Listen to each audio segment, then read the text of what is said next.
You got challenges that you're going to run across. Because if you got to ask somebody else if you should start a business, then no, because you should want to just start your business, right? You should have already started your business.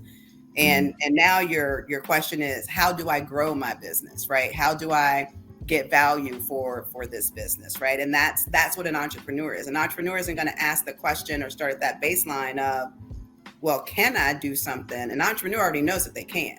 They know in here that they can. Now they want to know how. And so that's the difference between what you're saying and teaching someone. Sure, you can teach someone how to get an LLC. You can teach them how to start a company. You can teach them about process. You can't teach them about fire. You can't teach them about passion. You can't teach them about like grit.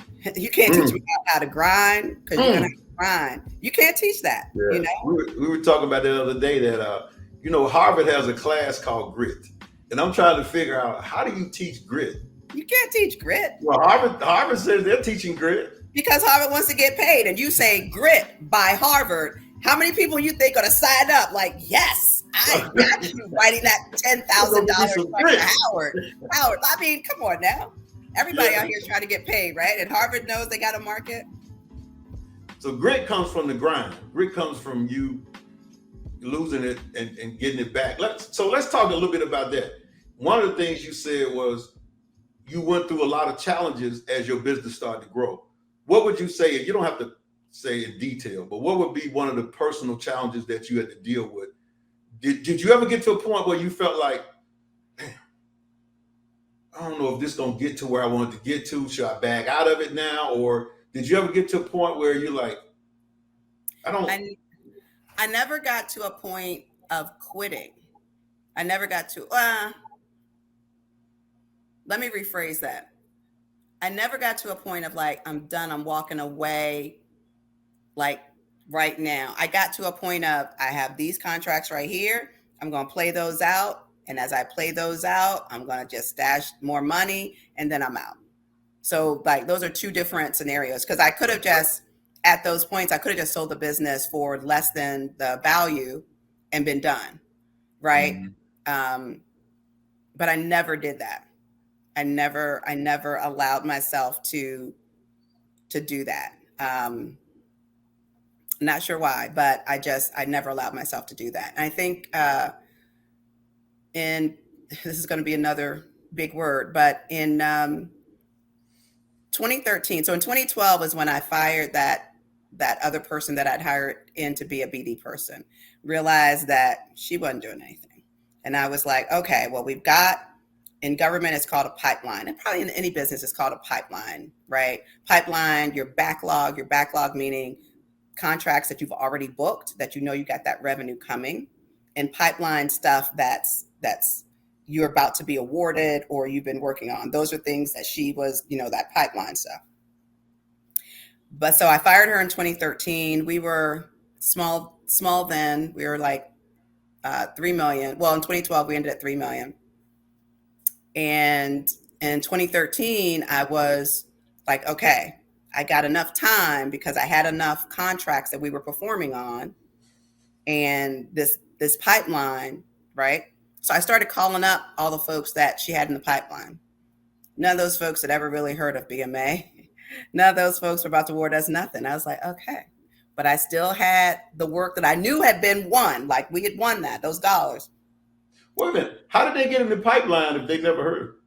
That's what you call bad data. And because I trusted her as a leader, I should always be looking at and validating the data. And I wasn't, because I was like, we going to rock this out. Lesson. Let me tell you a story. Always make sure you validate that data. Let me tell you a story right quick. When I was at AT&T, I had a sales manager. And we cold called. So we used to go out, this is back in the day where you pass out business cards and you collect business cards. So when we came in at the end of the day, we had to turn in our business cards to our sales manager that, to show that we were out prospecting, that we going into accounts and stuff. Mm-hmm. And I noticed that once he looked at the business cards, he would throw them in the trash can. Yeah. So I would come behind him after he leaves.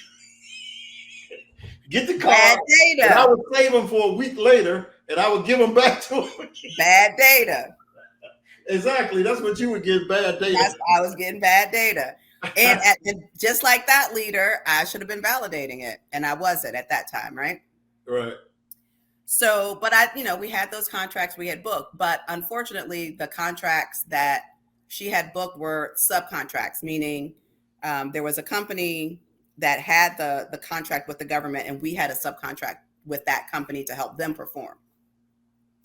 Well, this is a word that I'm not even sure if I can. It's called sequestration. The government in 2013, you probably heard a lot on the news, and it's a lot of what I spoke about, went through a process called sequestration where they were significantly cutting back federal budgets, right? And that was the beginning of 2013. So over the course of 2013, whereas I thought we had that $3 million in the bank, and I had time, right? That $3 million was going to give me 6-8 months, because it takes sometimes a year in GovCon to win a contract to build up. And so I thought I had that time. And so by November, then additionally, on top of sequestration, we had a government shutdown where the government was closed and your people couldn't go in to work. And so that meant you weren't going to get paid those hours. But in order to keep that contract and keep that team, you had to keep paying those salaries, right? So I remember this distinctly. October sequestration, from the beginning of the year sequestration coming into the end of the fiscal year, which is September, government shutdown going into October. At the end of October, my bank came to me because I had a small line of credit at that time, and I owed them $150,000. $150,000 back then was a lot of money. A lot of money for that bank to say, I want that tomorrow. The bank said that? Bank said that. And because they saw our revenues just decline, right? And I very distinctly remember I was sitting at my Did you say no, because then they would have been able to call it.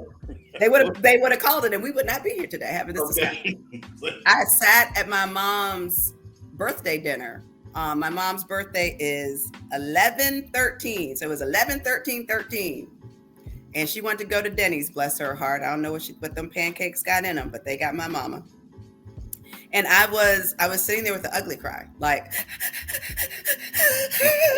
and that day my server crashed, right? You had the big box server things. Like I had all of that happen and I was bawling. And when you talk about, on the one hand, I was like, I'm done with this crap.